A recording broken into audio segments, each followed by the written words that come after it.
तो मुंहिंजे लाइ वॾो मसइलो पैदा करे छॾियो आहे, वॾो मसइलो। इहो न जेको तुंहिंजो वॾो गंत थियल गंत, इहो मां ई मुंहिंजा छोरा त लिकाए सघूं था, पर जॾहिं न छोरी वञी पंहिंजी माउ सां ॻाल्हि कई, पोइ त बाबा इन गोर पट रन जो वात बंदि करणु मुंहिंजे वस में न आहे। हाय रे हाय अदा, हिक इहा तुंहिंजी साल आहे, ॿी इहा तुंहिंजी धीउ। छा तूं हिननि ॿिन्हिनि खे हिक मुठ में नथो करे सघीं?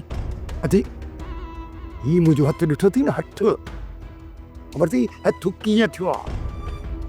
जॾहिं मूं शादी कई ऐं इन गोर पट भला ज़ाल खे मां मुठ में बंदि करणु पई चाहियो, त हुन माईअ मुंहिंजे हथ जी हीअ हालत करे छॾी। ऐं तूं छा थी सम्झी त मां हिन हथ जी हालत हिन हथ जहिड़ी कयां? अदा हिक ॻाल्हि यादि रखजांइ, जेकर तो वारी छोरीअ हिकु दफ़ो बि वात खोलियो न, त सिर्फ़ मूं लाइ न, पर तो लाइ बि मुसीबत थी वेंदी। अती मां सम्झां थो, बान कोन हा या को चरियो कोन हा जो इहा ॻाल्हि मां न सम्झां, सभु ख़बर आहे मूंखे। पर ख़बर थी छा आहे, इन छोरीअ सॼी सरबस्ती ॻाल्हि वञी पंहिंजी माउ खे ॿुधाई हूंदी, ऐं हूअ दाणे हींअर होश में न हूंदी। इन करे चाहियां थो त 5-8 लख रुपया ॾे त जी बूथ में हणासि त को वात बंदि थिएसि। 5-8 लख?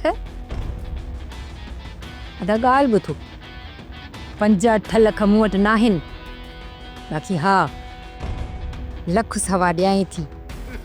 वॾी गोर पट रन आहे, वॾी गोर पट रन। लख ॿिनि में तो हुनजी दाथ ई कोसी कान थींदी, पोइ भला घटि में घटि 2 लख रुपया त खणी अच न। ठीकु आहे अदा, थोरो इंतज़ारु कर, त तुंहिंजो ऐं तुंहिंजी माईअ जो अछो मुंहुं कयां थी।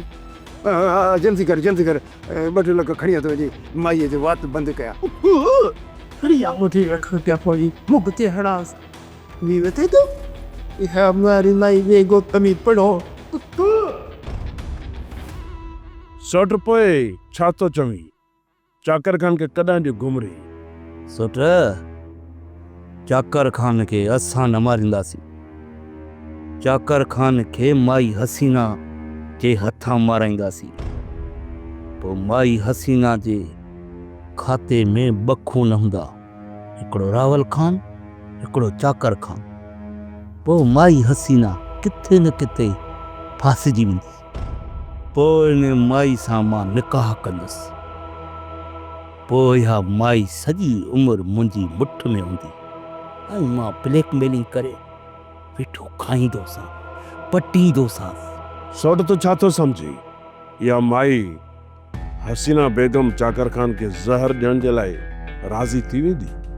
हिनमहिल माई वॾी खौफ़ में फाथल आहे, ऐं तूं सम्झी थो जेको खौफ़ में परेशानी में हूंदो आहे न, हिन खां हिकु ग़लती न 1000 ग़लतियूं थी वेंदियूं आहिनि। माई खे वञी चवंदुसि त रईस चाकर खान खे ॿिए कहिड़े बि तरीक़े सां न मार, ज़हर ॾेई मारीसि, या मानी में ज़हर ॾीसि, या चाह में ज़हर ॾेई मारीसि। सौट हिकिड़ी मां ॻाल्हि तोखे ॿुधाए थो छॾियां, चाकर खान ज़हर खान खां पोइ थोरो बि कुझु पंहिंजे जिस्म में महसूसु कई न, उहो फ़ौरन ई अस्पताल पहुचण जी कोशिशि कंदी।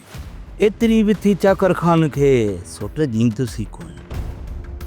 कंहिं ॾींहुं चाकर खान खे माई हसीना ज़हर ॾींदी न, उन ॾींहुं गेट जे ॿाहिरां ही जाबिर खान इंतज़ार में बीठो हूंदो, पर जे थड़ी थफड़ी लिखतो बि उते ई धुप करे चवंदोसांसि, ॿाहिरि निकिरण जी गुंजाइश ई कोन रखंदोसांसि। माई हसीना बेगम जे चाकर खान खे मारण में जे कामयाब थी वई त ठीकु आहे, जे न थी न, थोरी बि का अणबण थी, असां माई जे मथां ॾाका ॿधी चढ़ी वेंदासीं। सौट ॻाल्हाए हाणे तूं हसीना बेगम सां, छो त हिन कम में हाणे देरि थियणु न घुरिजे।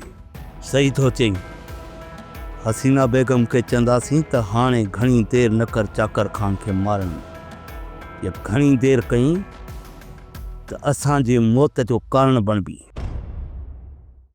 सोप सीरियल पंजाबेरी तमाम एपिसोड्स ॾिसण लाइ विज़िट करियो असांजो official YouTube channel Sindh TV HD drama. Subscribe कयो असांजो official YouTube channel Sindh TV HD drama ऐं वधीक अपडेट लाइ बेल आइकन खे क्लिक करियो।